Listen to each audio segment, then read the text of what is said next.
بندر بادشاہ اور بھوت۔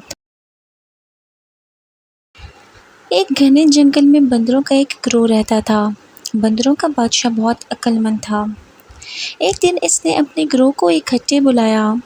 میرے پیارے بندروں، ہم خوش قسمت ہیں کہ اس خوبصورت جنگل میں رہتے ہیں، لیکن خبردار، درخت اور پودے ہرے بھرے اور سرسبز ہو سکتے ہیں، لیکن ان میں بہت سے زہریلے پھل ہوتے ہیں۔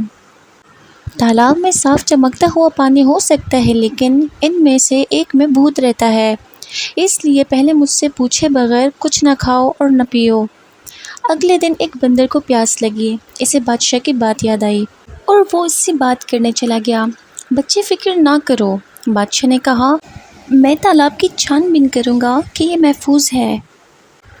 جب وہ تالاب کے قریب پہنچا تو اس نے دیکھا کہ بڑے بڑے قدم اندر جا رہے ہیں، لیکن باہر نہیں آ رہے۔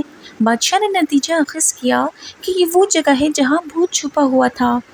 سب بندر رونے لگے کہ اب پانی کیسے پئیں گے۔ بادشاہ نے انہیں تسلی دی اور بھوت کا مقابلہ کرنے چلا گیا۔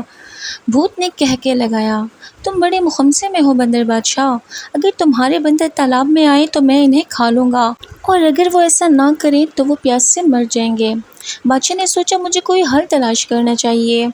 اس نے اپنے بندروں سے بانس کے ٹکڑے جمع کرنے کو کہا۔ کھوکھلی بانس کی چھڑیوں کو آپس میں جوڑ کر اس نے ایک بڑا پائپ بنایا جو تالاب کا پانی چوستا تھا۔ بندر اپنے دل کی خواہش کے مطابق پینے کے قابل تھے۔ سب کی طرف سے بادشاہ کو سلام، بندروں نے نعرے لگائے۔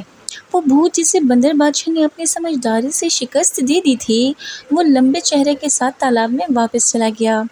اس سے ہمیں یہ سبق ملتا ہے، جب چیزیں مشکل لگے تو کبھی ہمت نہ ہاریں، بندر بادشاہ کی طرح باصبر اور ہوشیار رہیں۔ ایسی مزید کہانیاں سننے کے لیے میرے چینل کو سبسکرائب کریں۔ شکریہ۔